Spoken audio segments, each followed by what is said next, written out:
जरूर, मैं आपको एक गरीब लड़के की कहानी सुनाता हूं जिसकी किस्मत ने एक अप्रत्याशित मोड़ लिया। किसी छोटे से गांव में रमेश नाम का एक गरीब लड़का रहता था।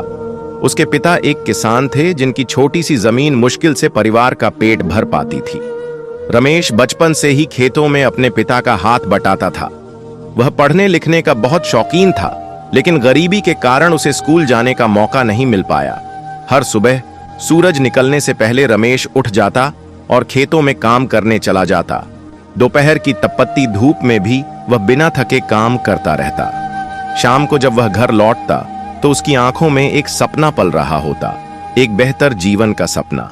वह अक्सर गांव के बच्चों को स्कूल जाते हुए देखता और उदास हो जाता।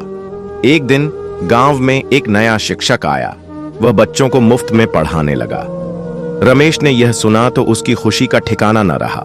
उसने अपने माता पिता से अनुमति मांगी और शिक्षक के पास जाकर पढ़ने की इच्छा जताई। शिक्षक ने रमेश की लगन और आंखों में छिपी ज्ञान की प्यास को देखकर उसे पढ़ाने के लिए खुशी खुशी तैयार हो गया। रमेश दिन भर खेतों में काम करता और रात को शिक्षक के पास जाकर पढ़ता। उसकी मेहनत और लगन रंग लाई। वह जल्द ही गांव के सबसे होशियार बच्चों में गिना जाने लगा। शिक्षक भी उसकी प्रतिभा देखकर बहुत खुश थे। समय बीतता गया। रमेश अब एक युवा हो गया था।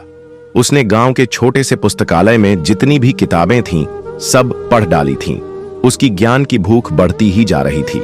एक दिन शिक्षक ने उसे शहर जाकर आगे पढ़ने की सलाह दी। शहर जाना रमेश के लिए एक बहुत बड़ा सपना था। उसके परिवार के पास इतने पैसे नहीं थे कि वह शहर में रहकर पढ़ाई कर सके। रमेश निराश हो गया, लेकिन उसने हार नहीं मानी। उसने गांव के लोगों से थोड़ी थोड़ी मदद मांगी और कुछ पैसे जमा किए। एक सुबह वह अपनी छोटी सी गठरी बांधकर शहर की ओर निकल पड़ा। शहर में उसे कई मुश्किलों का सामना करना पड़ा। रहने की जगह नहीं थी, खाने के पैसे नहीं थे।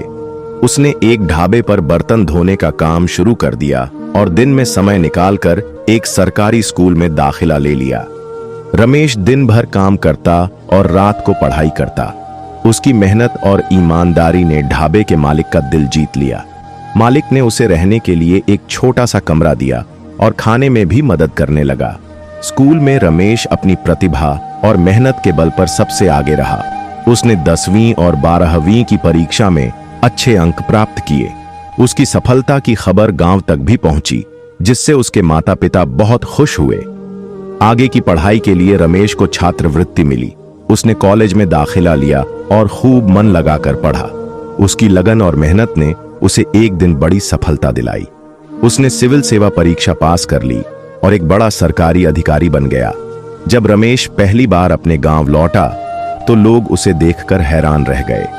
वही गरीब लड़का जो कभी खेतों में काम करता था, आज एक बड़े अधिकारी के रूप में उनके सामने खड़ा था। रमेश ने अपने गांव के विकास के लिए बहुत काम किया। उसने स्कूल खुलवाए, सड़कें बनवाईं और गरीबों की मदद की।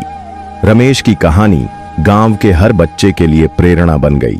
लोगों को यह समझ में आ गया कि गरीबी किस्मत नहीं होती, बल्कि मेहनत और लगन से हर मुश्किल को पार किया जा सकता है। रमेश ने साबित कर दिया कि अगर इंसान में सच्ची लगन हो तो किस्मत भी उसका साथ देती है। उसकी कहानी आज भी लोगों को उम्मीद और प्रेरणा देती है। जरूर, मैं आपको एक गरीब माँ बाप की कहानी सुनाता हूँ, जिनकी किस्मत ने तब पलटा जब उन्होंने कभी उम्मीद भी नहीं की थी। किसी छोटे से गांव में रामलाल और उसकी पत्नी सीता रहते थे। वे बहुत गरीब थे और मजदूरी करके अपना गुजारा करते थे।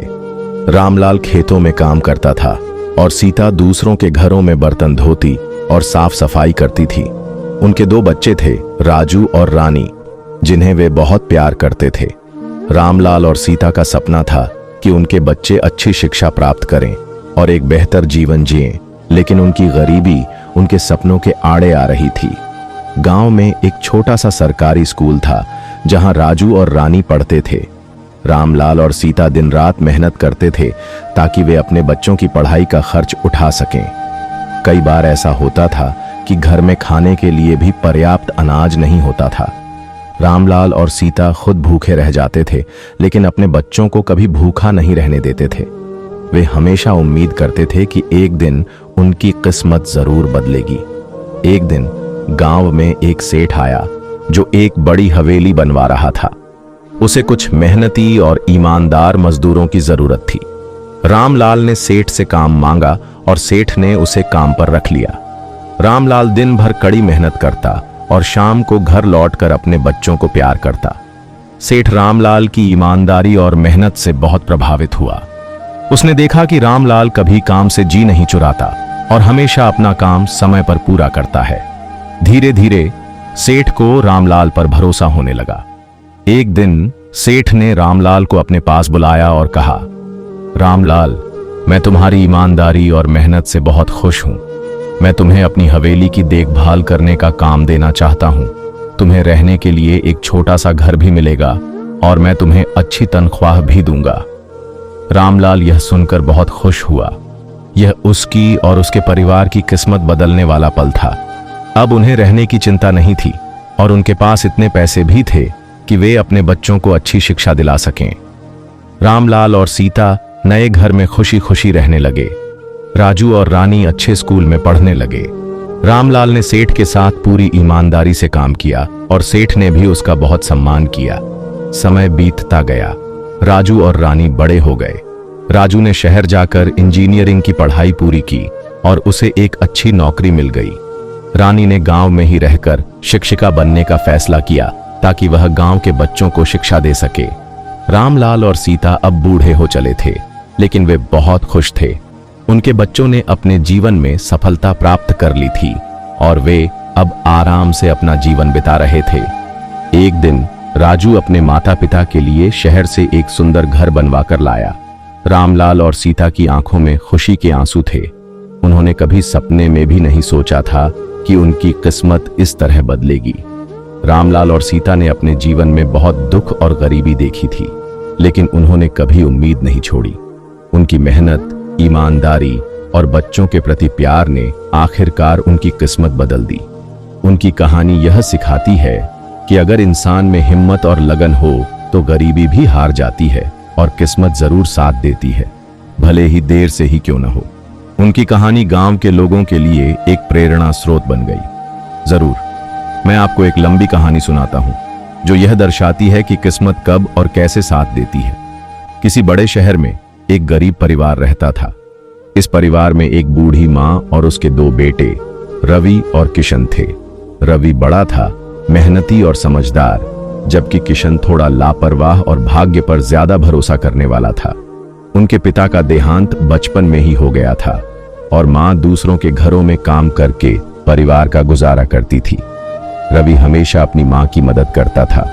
वह सुबह जल्दी उठकर काम ढूंढने जाता और जो भी काम मिलता उसे पूरी ईमानदारी से करता, चाहे वह किसी दुकान पर सामान ढोना हो या किसी के घर की सफाई करना। रवि कभी पीछे नहीं हटता था। उसका मानना था कि मेहनत ही सफलता की कुंजी है। किशन दूसरी ओर हमेशा आसान रास्ते तलाशता था।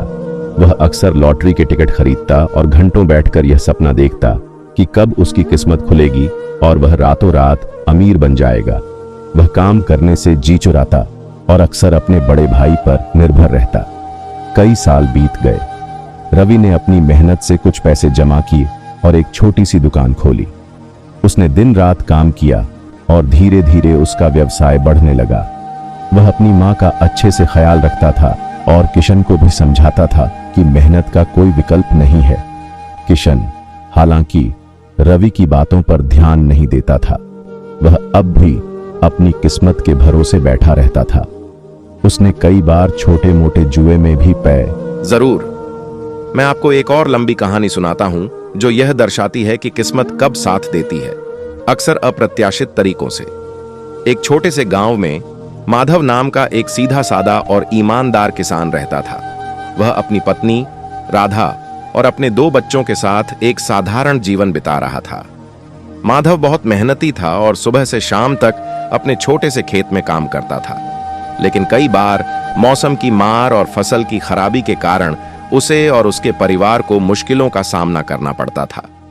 माधव कभी किसी का बुरा नहीं चाहता था और हमेशा दूसरों की मदद के लिए तैयार रहता था। गांव में कोई भी परेशानी में होता, माधव अपनी तरफ से जो बन पड़ता जरूर करता। उसकी इस नेक दिली के बावजूद उसकी आर्थिक स्थिति हमेशा कमजोर ही बनी रहती थी। एक साल गांव में भयंकर सूखा पड़ा। किसानों की फसलें पूरी तरह से बर्बाद हो गईं। माधव और राधा बहुत चिंतित थे क्योंकि उनके पास अगले मौसम के लिए बीज खरीदने तक के पैसे नहीं थे।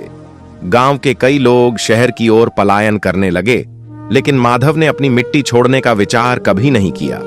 उसे विश्वास था कि एक दिन उसकी किस्मत जरूर बदलेगी। एक दिन माधव खेत में काम कर रहा था, तभी उसे एक अजीब सी चमक दिखाई दी। उसने पास जाकर देखा तो वहां मिट्टी में एक पुराना मिट्टी का घड़ा दबा हुआ था। माधव ने घड़े को बाहर निकाला और उसे खोलकर देखा। घड़े के अंदर सोने के सिक्के भरे हुए थे। माधव और राधा यह देखकर हैरान रह गए। उन्हें विश्वास नहीं हो रहा था कि उनकी गरीबी आखिरकार दूर हो गई है। लेकिन माधव एक ईमानदार इंसान था। उसने सोचा कि यह खजाना शायद किसी का खोया हुआ है। उसने गांव के मुखिया को इसके बारे में बताया और कहा कि वह इसे सही मालिक तक पहुंचाना चाहता है। गांव के मुखिया ने माधव की ईमानदारी की बहुत प्रशंसा की, लेकिन कई दिनों तक पूछताछ करने के बावजूद घड़े के मालिक का पता नहीं चला। आखिरकार मुखिया ने माधव से कहा कि चूंकि यह खजाना उसकी जमीन में मिला है और इसका कोई वारिस नहीं है, इसलिए अब यह उसका ही है। माधव और राधा की खुशी का ठिकाना नहीं रहा। उनकी किस्मत ने आखिरकार उनका साथ दिया था। लेकिन माधव ने इस धन का उपयोग सिर्फ अपने लिए नहीं किया।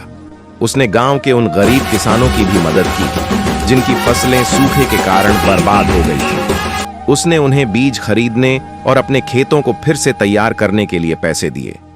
माधव ने गांव में एक छोटा सा स्कूल भी बनवाया ताकि गांव के बच्चे अच्छी शिक्षा प्राप्त कर सकें। उसने कभी भी अपने धन का घमंड नहीं किया और हमेशा पहले की तरह ही साधारण जीवन जीता रहा। इस घटना के बाद गांव के लोग माधव का और भी ज्यादा सम्मान करने लगे। वे कहते थे कि माधव की ईमानदारी और नेक दिल्ली ही उसकी अच्छी किस्मत का कारण बनी। माधव की कहानी यह सिखाती है कि किस्मत कब साथ देती है यह कहना मुश्किल है। कई बार यह अप्रत्याशित रूप से आती है, लेकिन अक्सर यह उन लोगों के जीवन में आती है जो ईमानदार होते हैं, मेहनती होते हैं और दूसरों की मदद करने के लिए हमेशा तैयार रहते हैं। माधव ने कभी हार नहीं मानी और अपनी ईमानदारी पर विश्वास रखा और आखिरकार किस्मत ने उसे वह सब कुछ दिया जिसकी उसने कभी कल्पना भी नहीं की थी। उनकी कहानी आज भी लोगों को यह याद दिलाती है कि अच्छे कर्मों का फल हमेशा मीठा होता है, भले ही उसमें थोड़ा समय लगे।